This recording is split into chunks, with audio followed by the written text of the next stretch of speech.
V Awards 2011 finalists.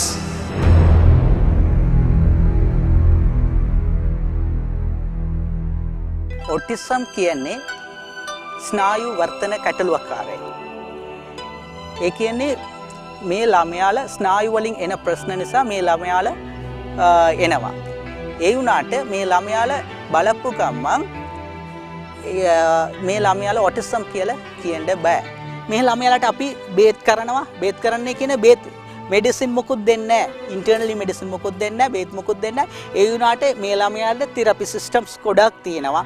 ඇත්තටම මේ autism දරුවෝ ඉන්න autism කියලා දැනගත්ත ගමන් ඒ කියන්නේ ඩයග්නොස් කරපු ගමන් ඒ දෙමෝපියෝ මානසිකව සම්පූර්ණ වැටෙනවා.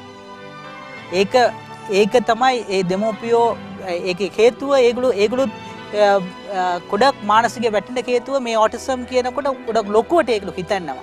මට ඕනේ මේ ළමයාලට සාමාන්‍ය ළමයාලට දෙන අයිතිවාර ඔක්කොම දෙන්න ඕනේ. ඒ කියන්නේ අපි හොස්ටල් කියනකොට හොස්ටල් නෝමල් විදියට කරන හොස්ටල් නෙමෙයි සුප්‍රී හොස්ටල් වගේ. ඒ කියන්නේ මගේ හිතෙන් තියෙන 5 ස්ටාර් හොටෙල් වගේ හොටෙල් වගේ හොස්ටල් එකක් හදන්න ඕනේ.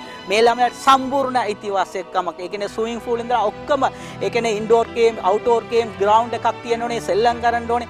ඒ දේවල් අපි ඇතුලේ ඒ දේවල් ඔක්කොම තියාගෙන ඒ ළමයාලා ඒ පැත්තට ඕමනාව කරලා ඒ ළමයාලට ඔක්කොම පුරුදු කරලා ඒ ළමයාලා එළියට දාන්න ඕනේ.